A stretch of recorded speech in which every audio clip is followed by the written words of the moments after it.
Jason Chandler sat on the couch, fixated on his phone until Karen, his wife of nearly 10 years, called with unsettling news. Earlier, a private investigator had revealed Karen's deceit. She and her lover were en route to Honolulu, contrary to her claims. Jason pondered his naivety, having devoted a decade to their relationship now shattered by her lies. Taking a gulp of coffee, he reclined, reflecting on their history. They met in college 13 years prior, both pursuing business degrees. Their romance blossomed, leading to marriage. Post-graduation, Jason joined his father's tire business, mastering various roles and ascending to head the accounting department. He aspired to inherit the company from his father and succeed Mike Allen, the retiring CFO. After marrying, Karen pursued a career as a realtor, excelling even during tough market times. They lived comfortably, with a nice house and new cars, seemingly secure in their marriage. Though they were childless, he saw it as a blessing. Initially, Karen mentioned fertility issues, opting for tubal ligation. Despite suggesting adoption, she declined. Recently, her increased social outings sparked his suspicion, especially her late returns home. Despite expressing his concerns, she dismissed them, attributing her absences to work stress. "What were you doing out so late?" he inquired as she returned home one night, looking disheveled with a scent of cigarettes clinging to her clothes. "Just hanging out, having a few drinks," she replied defensively. "It's my business, Jace. I can take care of myself." Jason was taken aback by her tone, a departure from her usual demeanor. Seeing his reaction, she softened. "I'm sorry, Jace," she apologized. "It's just work stress getting to me." "You've handled market pressures before without this," he pointed out. "What's changed?" "It's tougher than ever out there," she explained. "Competition's fierce and the pressure's relentless." "I get it, but don't take it out on me," he reassured her. "I'm on your side." She hugged him, expressing regret. "You're right, dear, I'm sorry." "Agreed, but please freshen up," he requested. "You reek of smoke." "Apologies, it was smoky at the club," she conceded, heading for a shower. He was already asleep when she joined him in bed. Over time, their closeness dwindled from several times a week to barely once a fortnight. Her interest in his life waned, and he noticed her blatant lies, like the day she claimed to be at the office when she wasn't. He refrained from confronting her, sensing her potential explosive reaction. He pondered how many more lies she might have told. Lying awake beside her, he gazed at her, his worry evident. "What's on your mind, Jace?" she inquired. "I'm worried," he admitted. "About what?" she probed. "Us," he confessed. "It feels like we're growing apart. Do you still love me?" "Of course, sweetheart," she reassured, embracing him. "You know that, right?" I honestly don't know," he confessed. "It's been a while since you said it, and our closeness has dwindled. You're out more than you're home." "I'm sorry," she apologized. "Work's been overwhelming. I do love you. Please trust me." "Can you show me more?" he requested. "Of course, baby," she affirmed, kissing him. They made love that night, soothing Jason's worries temporarily, but concerns lingered. A month passed and the cycle repeated. Jason began to suspect something deeper. One day, his friend Ron asked to meet urgently. "Sure, let's grab a beer," Jason agreed. "I can't explain over the phone," Ron insisted. They met at the bar, and Ron dropped a bombshell. "I saw your wife today," Ron disclosed. "Yeah? She's in real estate, showing houses," Jason shrugged. "I'm certain," Ron affirmed, "but I never knew real estate involved such closeness." "Seriously?" Jason exclaimed. "You must be kidding." "I wish I were," Ron sighed. "I saw Karen with another man holding hands and kissing. It wasn't innocent." "That can't be right," Jason protested. "Are you sure it was Karen?" Ron showed him a photo, confirming his suspicions.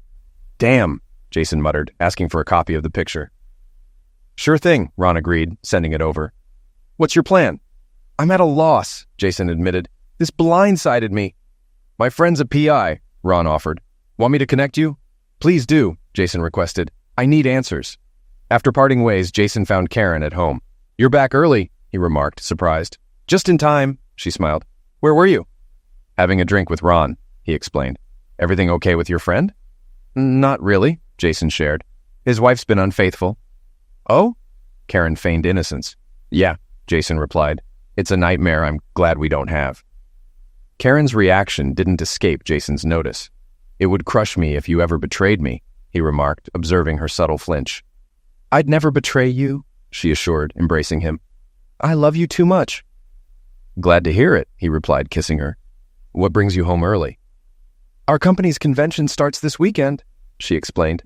I wanted to pack early and spend time with you before we're apart. Where's it held? He inquired. Las Vegas, at the Westgate Resort Hotel, she answered. We leave Friday after lunch. Another award this year? He asked, aware of her past achievements. I suppose, she replied. They kissed again, and he suggested celebrating their anniversary in Vegas. She declined, citing work commitments. Disheartened, he agreed to celebrate later. The next day, he contacted Ron for a PI recommendation. Before lunch, he met with the investigator. Good morning, Mr. Chandler. The investigator greeted him in his cluttered office. Glad to meet you, Ron greeted. Call me Jerry. What's the deal? Jason briefed him on Karen's Vegas trip. Vegas, huh? Jerry mused. You think she's up to something there? Could be, Jason admitted. I've got contacts there who owe me favors, Jerry offered. We'll keep tabs on her and can set up surveillance if you give me her room number. It'll cost extra. Expected as much, Jason nodded. But I need to know the truth. Jerry handed him a digital audio recorder. Easy to use. Just slip it under her car seat, voice activated, retrieve it later. She usually parks at the airport, Jason noted. Perfect, Jerry nodded. We'll handle it. If she slips up, we'll know. Here's my private line for updates. Thanks, Jason said, taking the number. Thanks, Jason said, writing a check from his personal account, not the joint one. They had separate personal accounts and agreed to allocate up to 10% of their earnings. Jason usually spent his on clothes and gifts for Karen, saving for a cruise until now. That night, Karen packed for the trip. Jason offered to help, noticing her excessive luggage. Curious, he peeked inside and found birth control pills, despite her previous claim of tubal ligation. He photographed her belongings, noting club attire and revealing bikinis, including an open micro bikini he'd never seen her wear. He discreetly placed an audio recorder in her car and ensured it was activated before locking up. This might be the last time, Jason pondered sadly, foreseeing their closeness fading as husband and wife. The next morning, Karen shared her hotel room number and promised nightly calls. Love you, she said, kissing him. Love you too, he replied, watching her drive off. At work, he informed Jerry of Karen's room number. Got it, thanks, Jerry acknowledged, ready to deploy his team. Later, Karen called from the airport, planning to update him upon check-in. Love you, she reiterated. Love you too, baby, he echoed internally, concealing his doubts. When his father approached, sensing his distress, Jason confided in him. That's rough, son, his father sympathized. I never would have guessed. Same here, Dad, Jason agreed. If you need us, we're here, his father offered. Thanks, Dad, Jason appreciated. Leaving work early, he found Karen's car at the airport, retrieving the audio recorder. Despite the tidy car, doubt lingered. On the drive home, Karen called. Hey, just got here, she informed him. Thanks for telling me, he acknowledged. Just settling in, she continued. I'll call you tonight. Love you. Love you too, he reciprocated. At home, he activated the audio recorder, hoping for nothing incriminating. Mostly there was road noise and her radio. Halfway through, however, reality hit. He listened to her conversation via Bluetooth. Hey, baby, a man's voice greeted. Hello, stallion, she flirted. A stud muffin? Jason scoffed internally. Who's this clown? Last week was amazing, the man reminisced. Glad you enjoyed it, she giggled. Plans for next week? Already arranged, he confirmed. Did you tell your husband? Not yet, she admitted. I've got it handled. He suspect anything? The man inquired. Nothing, she assured. He's clueless. Hope you're right, he said. He'll believe anything, she boasted. Okay, he conceded. Pulling up to the airport, she announced. See you at the hotel tonight, okay? Can't wait, he replied. Bye, love. Bye-bye, she concluded, ending the call. Jason stared at the tape recorder, shocked by what he'd heard. He replayed the recording to ensure he hadn't misinterpreted. She wasn't just cheating. She had plans for their anniversary week that didn't involve him. Frustrated, he cursed internally and pondered the duration of her affair and who her partner was. Grabbing a beer, he sat at his desk, contemplating recent events. Had he overlooked obvious signs? He questioned what else she might be concealing. He had respected her privacy, but now felt compelled to investigate. Knowing where she kept the key, he retrieved it from their jewelry box and headed to her office in the spare bedroom. He accessed the desk, driven by betrayal to investigate. Inside, he uncovered a web of lies. Karen had deceived him throughout their marriage. Shockingly, her personal account held over $250,000, far exceeding their agreed-upon savings limit. Examining her expenses, he found lavish gifts, including a pricey men's Rolex watch likely for her lover. Her purchases also revealed expensive clothing and visits to Planned Parenthood for feticides, which she paid for in cash. He pondered the paternity of the terminated pregnancies and her consistent use of birth control over the years. Additionally, he discovered a receipt for Plan B pills purchased just days earlier. And there's more. He found a recent receipt for a hefty down payment on an apartment in an affluent neighborhood, pondering if it would serve as her love nest or an exit strategy. Other receipts revealed payments for utilities and new furniture, prompting him to consider if one of the keys he found was for her new place. Determined to investigate further, he powered up her computer, finding passwords conveniently listed beneath the keyboard. He accessed her email, surprised to find her credentials saved, indicating her confidence in her secrecy. Shockingly, he uncovered exchanges with Greg Wilson detailing their carnal encounters, dating back nearly a year when he first noticed changes in her behavior. Initially meeting in hotel rooms, they later rendezvoused in houses she was selling. One email from 6 months prior provided some answers to his questions. "Did you handle that little issue?" Greg inquired. "Yep," Karen replied. "I went and had infanticide today." "Shame you didn't keep the baby," Greg remarked. "You could have passed it off as Jason's." "I can't do that," she explained. "He thinks I can't conceive. He'd figure out it wasn't his." Reflecting on 6 months ago, Jason realized that was when he first caught her lying. Damn, he thought to himself. She's a deceitful, cheating woman. He scrolled through their emails. Greg had suggested they have lovemaking in Karen's marital bed, but she refused. "I won't betray Jason like that," she wrote to Greg. "That idiot has no clue," he replied. "I won't do it," she insisted. "What if you had your own place?" Greg proposed. "You could afford it with your earnings, and your husband would be clueless." "Maybe you're onto something," she replied. "I have my own account, and Jason never questions it. I'll start looking." That was 3 months ago. The down payment receipt was just over a month old. "I got a condo," she told Greg. "I put a down payment, and I'm getting furniture next week. Jason's oblivious." "Perfect," Greg responded. "We'll have fun all over that place." Jason was stunned by this news. He kept reading the emails. "Why stay with your husband?" Greg asked. "Why not leave and get your own place?" "Believe it or not, I care for him," Karen said. "He may be a cocky accountant at a tire store chain, but I have feelings for him, and he treats me right. I got the condo so we could meet without risking exposure at hotels. Plus, you're still married." "Hey, just give the word and I'll dump Christy," Greg offered. "She's a headache." "Let's see after the conference," Karen replied. "What happens after the conference?" Greg pondered. Jason began printing out Karen's letters and copying the receipts he had discovered. Just as he was doing so, Karen's number flashed on the display. "Hello?" he answered cautiously. "It's me, baby," Karen greeted. "Are you okay? You sound off." "Got a pounding headache," he lied, not wanting to tip her off. "Just settling in for the night," she informed. "Take something for that headache and rest. Love you and miss you," she added. "Yeah, same here," he muttered. "Bye." Ending the call, he pondered if she noticed his lack of affectionate words. In truth, he was seething. Determined to uncover the truth about Greg, he scoured Karen's company website and found him. Greg Wilson, the regional manager. She was indeed involved with her boss. Printing the page, he added it to his pile. Growing more agitated, he contemplated breaking into her apartment. Checking her address, he hesitated, wondering about a security system. Reviewing her documents, he spotted a code labeled alarm system. Of course she'd write it down, he thought bitterly. Closing her laptop, he left, grabbing latex gloves from the garage to avoid leaving evidence. Finding her complex, he parked in her spot and approached her door. Donning his gloves, he tested a key from her jewelry box. The door yielded, and he entered. Spotting the alarm remote, he inputted the code he'd discovered and ensured the alarm was disarmed. Switching on the light, he surveyed the apartment, admiring Karen's furniture choices. "She's always had good taste," he mused. "Shame her loyalty doesn't match her decor preferences." As expected, there were no pictures of him. This was her love nest, her retreat from their marriage. Stepping into the kitchen, he noted a few plates and utensils. The fridge was empty, the pantry bare. Surprisingly, the house was fully furnished, adorned with flower portraits, and boasted a large flat-screen TV. Entering the bedroom, he found it likewise furnished, with lace curtains cascading elegantly over the windows, just above the electric heater, an apparent fire hazard.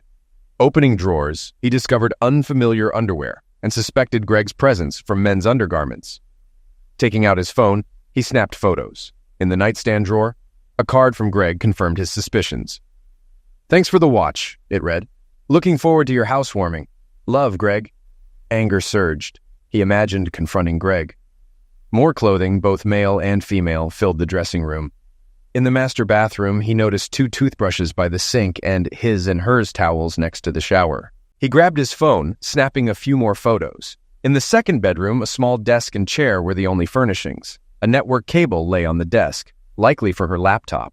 Amid the letters addressed to her, all from utility companies, he ensured her name and address were visible in the pictures.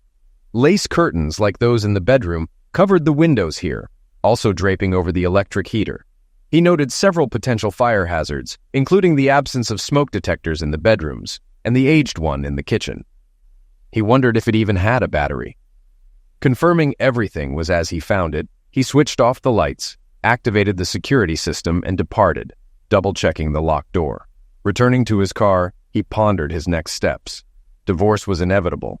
He couldn't trust her again, even if she severed ties with her lover and relinquished the apartment. Aware men often fare poorly in such situations, he hoped her higher income would spare him alimony. Consulting a lawyer seemed wise before proceeding. He also hoped her sole ownership of the apartment meant he wouldn't have to surrender their home or divide its sale proceeds. He felt she had abandoned him by purchasing the apartment secretly. With no children, custody and support were non-issues, but he wanted retribution for their betrayal. Violence was out of the question. He had no desire for jail time. Returning home, he searched the phone book and located an ad for Gregory Wilson. Hoping it was the same Greg Wilson, he dialed the number. "Wilson Residence," a woman's voice answered. "Is this Mrs. Wilson?" he inquired. "Yes, it is," she confirmed. "Who am I speaking to?" "Jason Chandler," he introduced himself. "Your husband is the regional manager for Acme Real Estate?" he verified. "Yes, he is," she replied. "But he's away at a conference this weekend and will be visiting other offices next week. You'll need to call the regional office and leave a message for him there." "Actually, Mrs. Wilson, it's you I'd like to speak with," Jason redirected. "Oh?" she responded. "Yes, ma'am," Jason continued. "I hate to break this to you, but my wife is having an affair with your husband." "Are you certain?" she inquired. "Absolutely," Jason asserted, "and I can provide evidence." "Do you have solid proof?" she pressed. "I can even show you where they meet up if you'd like," Jason offered. He heard her sigh through the phone. "Would tomorrow work for you?" she proposed. "Certainly," Jason agreed. "What time suits you best?" "Around 1 o'clock in the afternoon," she suggested. Providing her with Karen's apartment address and directions, Jason concluded, "I'll see you then," before ending the call. Grinning, he approached his desk and began drafting a to-do list. First on the agenda, change the door locks, ensuring it was done before meeting Greg's wife at Karen's place. The temptation to drown his sorrows in booze crossed his mind, but he dismissed it. Opting instead for a cold pizza slice, he mulled over his options. Satisfied, he ascended the stairs and retired for the night. Early the next day, he visited the hardware store, purchasing supplies to replace the locks and crafting an extra key for the apartment. By noon, all locks were switched. After showering, he grabbed his audio recorder and the printed emails from Karen's account, then headed to her apartment to rendezvous with Greg's wife. Spotting Karen's car, he approached a Toyota Corolla nearby, where an attractive, dark-haired woman sat. Knocking on her window, he inquired, "Are you Christy Wilson?" She confirmed her identity, and he opened the door for her. "Call me Jason Chandler," he said, gesturing for her to don latex gloves he offered. "Let's head in. I'll show you their hideaway." Using the spare key, he successfully unlocked the door, deactivating the security alarm as they entered. Jason guided her into the bedroom, opening drawers and revealing Greg's clothes in the closet. "Oh my God!" she exclaimed. "I've been searching for these for weeks. I wondered where his clothes were disappearing." "Has your husband been sporting a Rolex watch lately?" Jason inquired. She affirmed, mentioning it was a gift from management.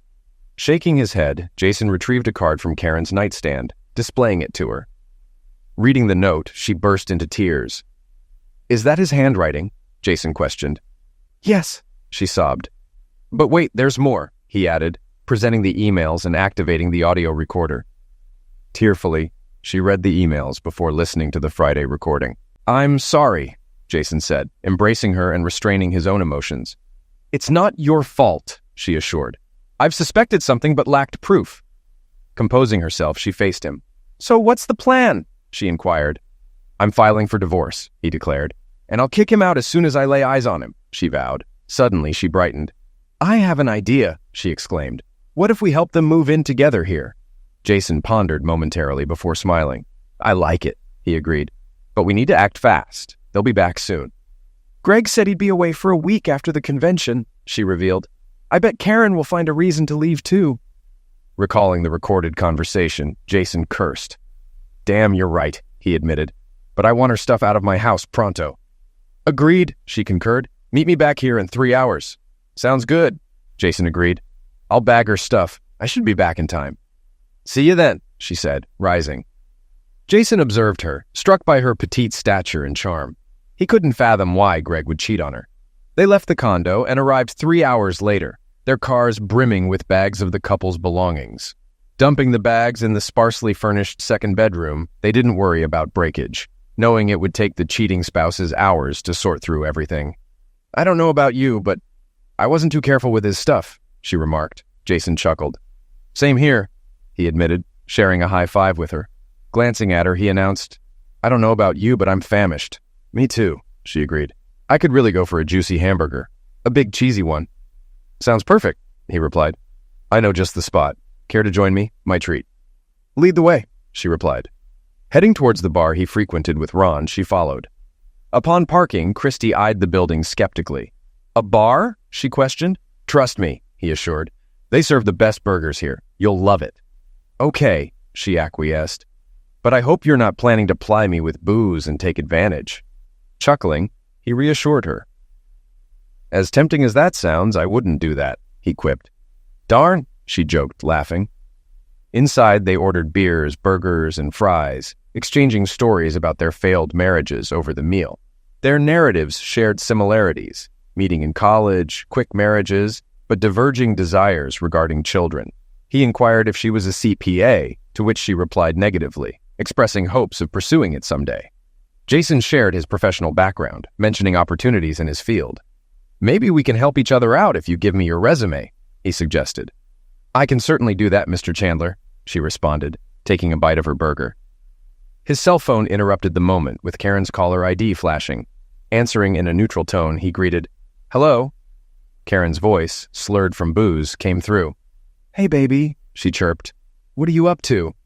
Just grabbing a burger at the bar, he replied. What's going on with you? Guess what? She blurted out.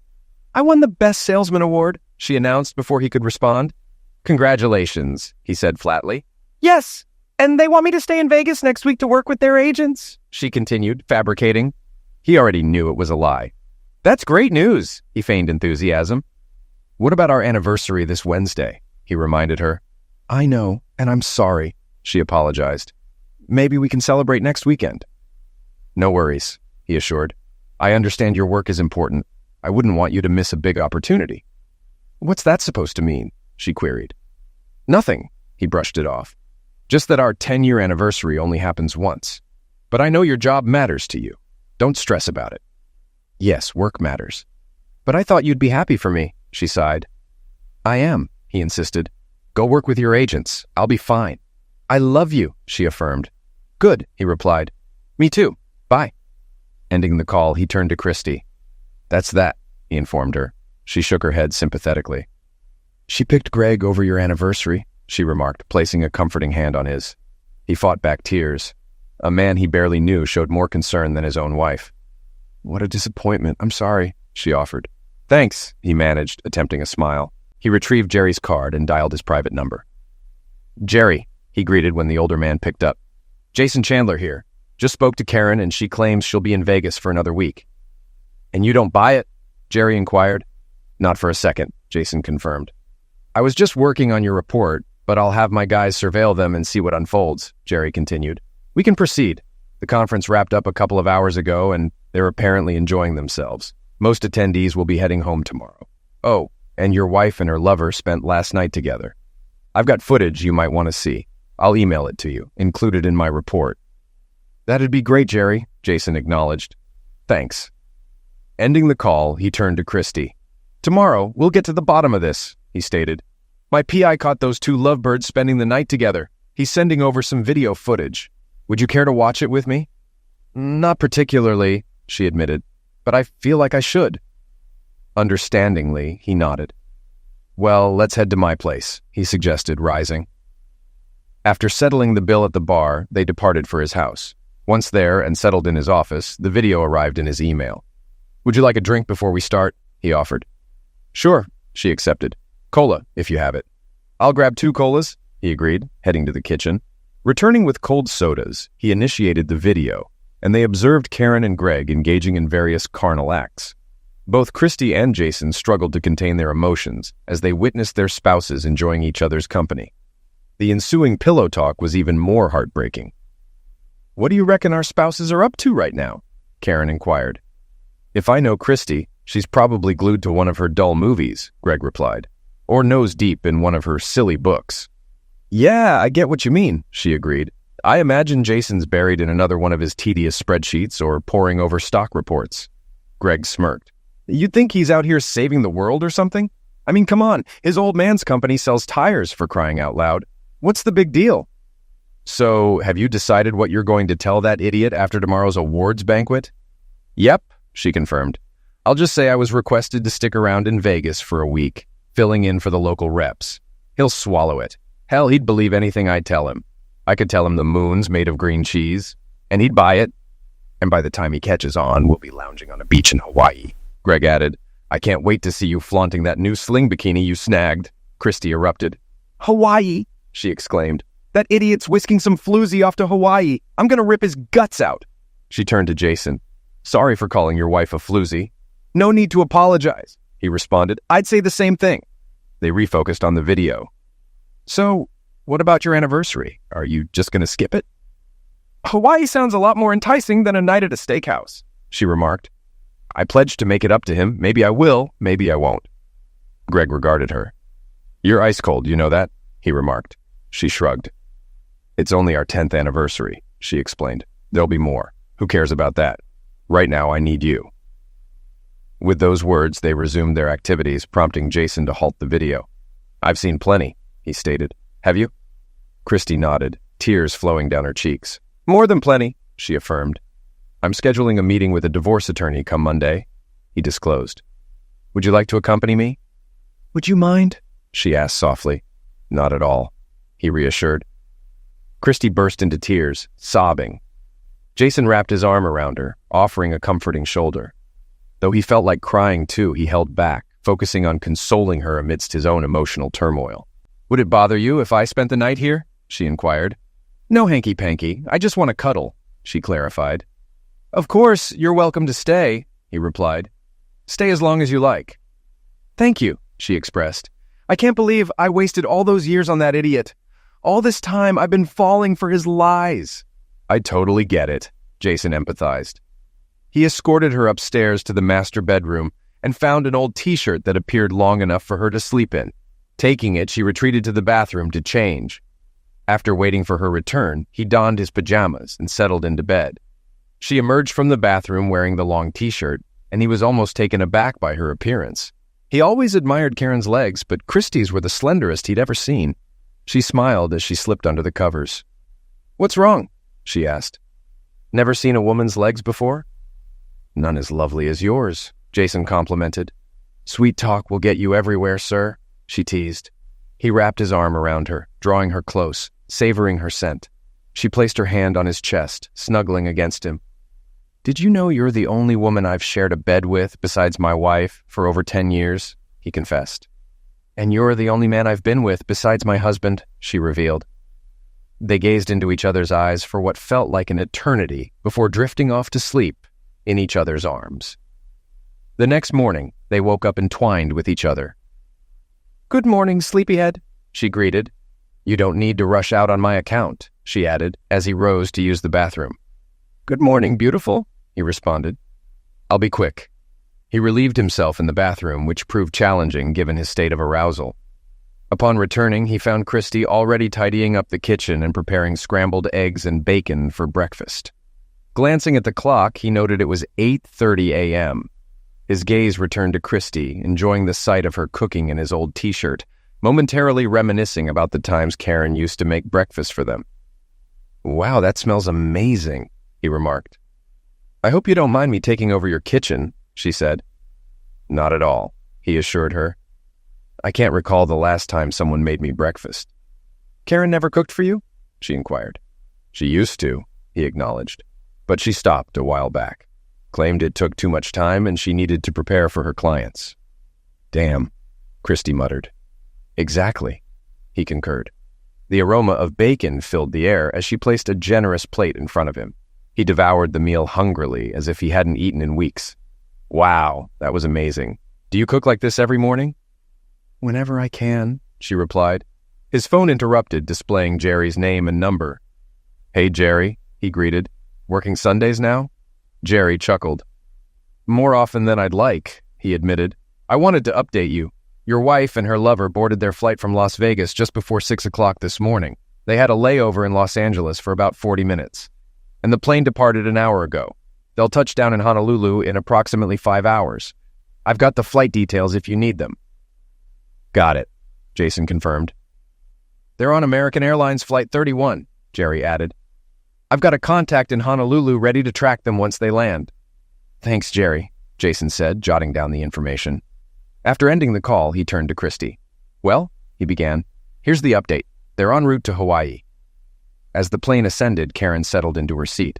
Glancing out the window, she watched as they flew over the Pacific Ocean. "This is it," she mused to herself. Glancing to her left, she noticed Greg already asleep in the neighboring seat. She closed her eyes briefly, reflecting on the past decade. Brief pangs of guilt swept over her for betraying her trusting husband. Somewhere deep down, she acknowledged this as just another in a series of poor choices, yet she justified it to herself. She hoped it would all resolve without Jason ever finding out. Perhaps their marriage would continue, and they would grow old together, eventually retiring peacefully. Her initial misstep was disclosing to Jason that she couldn't conceive.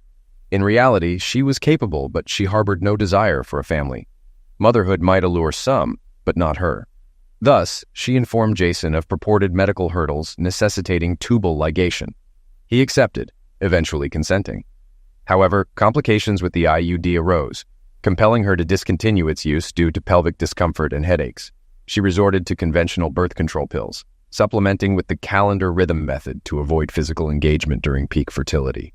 Though mostly effective, she found herself pregnant twice. The first instance occurred with her husband.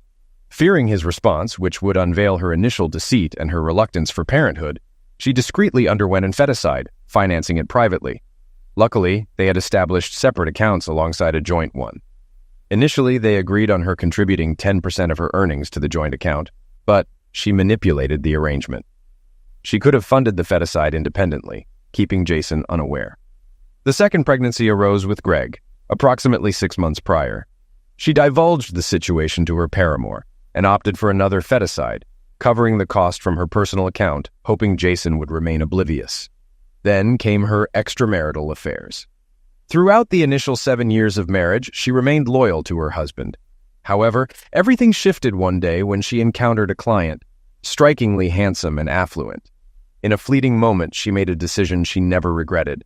They engaged in intense, passionate closeness within the confines of a lavish house she was showcasing, and he exhibited gratitude by purchasing the property outright.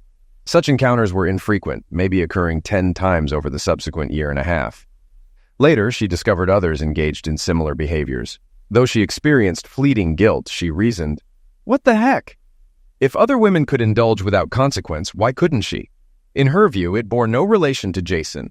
Her love for him remained steadfast, and what he didn't know wouldn't cause injury. Then she encountered Greg, and everything altered. He embodied everything her husband lacked. Jason was analytical, pondering decisions meticulously, whereas Greg was impulsive, deciding on a whim. Jason's path in life, both personally and professionally, had been predetermined. He dedicated his career to his father's tire business, a trajectory he continued, set to ascend to CFO and ultimately president and CEO. Conversely, Greg's future was uncertain. He embraced each day as it came, living in the moment while Jason contemplated the future. Their approaches in bed were starkly different. Jason prioritized her pleasure, while Greg was more forceful, leaving her feeling shattered. Initially, their liaisons occurred in discreet motels or houses they were selling, but she grew apprehensive about being spotted and alerting Jason or Greg's wife, Christy. Then, after Jason voiced concerns about their relationship, she distanced herself from Greg, momentarily redirecting her affection toward her husband. However, her resolve waned, and Greg sought to reconcile, but she feared Jason discovering their affair. To mitigate this risk, she decided to purchase her own apartment, providing a private sanctuary for her and Greg. Despite Jason's conservative demeanor, she harbored lingering emotions for him. Their decision to file tax returns separately facilitated her departure with Greg while still benefiting from tax breaks. It seemed like a win-win situation, or so she convinced herself. These events culminated in her plan to spend a week in Hawaii with Greg, masking her absence from the office as a vacation with her husband after their corporate meeting. Simultaneously, Greg informed his wife of his upcoming travels, a routine occurrence. She deceived Jason, claiming a week-long trip to Vegas, confident that he would believe her every word. Although she regretted missing their 10th wedding anniversary, she vowed to compensate upon her return, ensuring her secret remained intact. She grinned as she gazed at the azure water beneath them, thoughts drifting to Hawaii. Greg had purchased a daring open bikini for their trip, eager to watch her undress and indulge in beachside self-pleasure. The notion stirred arousal between her thighs, tempting her to succumb to the urge right then and there. Contemplating a clandestine bathroom rendezvous later, she glanced at her phone, half expecting a message from Jason. His preference for calls or face-to-face communication didn't surprise her. A smirk played on her lips. A sudden shudder and change in engine pitch hinted at turbulence. As the plane dipped and the engines altered their tone, dread crept in. Glancing out the window, she realized the gravity of the situation. Panic erupted in the cabin, gravity pressing her into her seat.